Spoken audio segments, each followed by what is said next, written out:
Good evening. It's truly an honor to be here with Es you, un honor President estar aquí Duque. con el presidente Duque. I want to commend your government Quisiera felicitar and al the people of gobierno Colombia y al for the pueblo de support that you've Colombia por el offered apoyo que han ofrecido to the a Venezuelans los in their true venezolanos hour of en need. estos grandes The tiempos United difíciles. States and Los Estados freedom-loving Unidos nations around the y los world países amantes stand de la by you. libertad están con ustedes.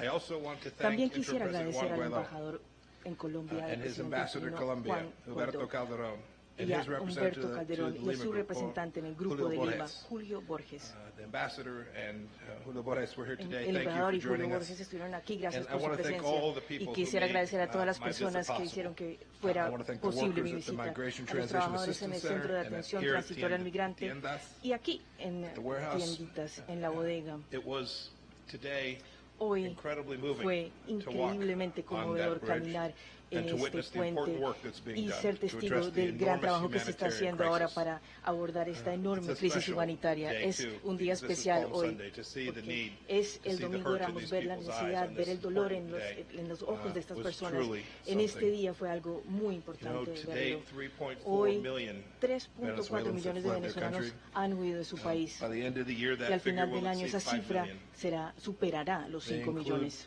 people like I Incluyen saw a personas today. como They alguien include que people vivió like hoy, Geraldine, personas como a Venezuelan mother, Geraldine, una madre who has crossed the venezolana, border now quien ha roughly cruzado la 20 frontera.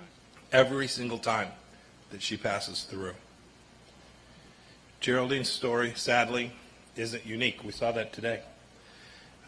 Cucuta is just their first step for many. It's a long journey for these Venezuelans.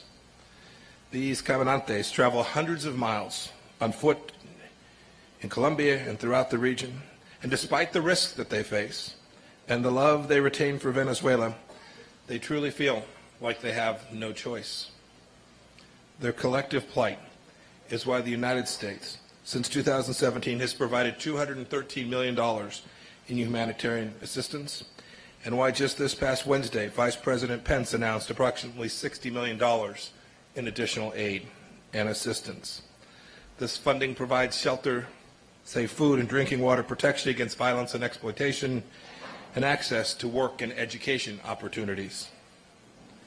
But actually getting this aid into Venezuela is a whole other story, because Nicolas Maduro refused to accept it. He refuses to allow this aid to get across. To paraphrase a president who faced similar circumstances, Mr. Maduro, open these bridges, open these borders.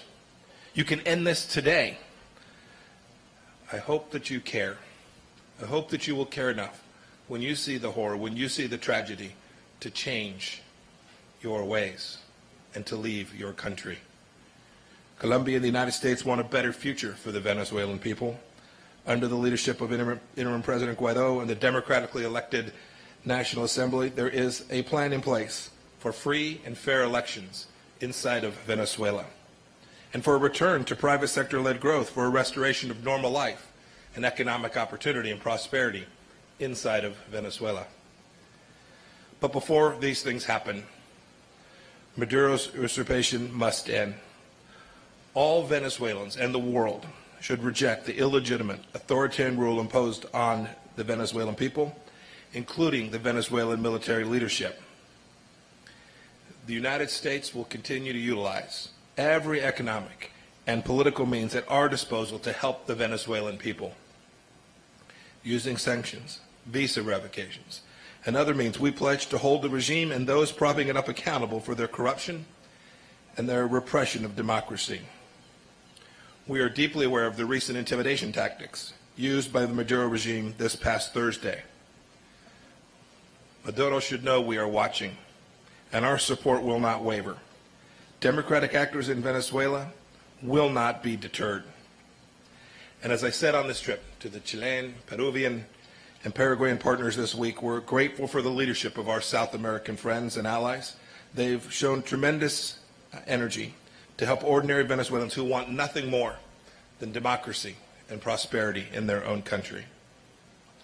Thank you, President Duque, for your commitment to restoring democracy in Venezuela. And thank you, too, Mr. President, for your cooperation on regional issues like counter-narcotics and regional security. The United States will continue to work with you to stem the problem of coca production that you inherited We know what we must do, and the United States will do its part to reduce the demand for illegal drugs in our own country.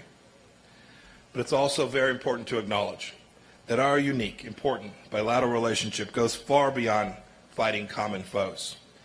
This can be seen most clearly through the promotion of trade and trade agreements and economic contacts, commitments between our two nations. Thank you, Mr. President, and thank you to the Colombian people for your friendship with the United States of America. Muchas gracias. Muchas gracias, secretario.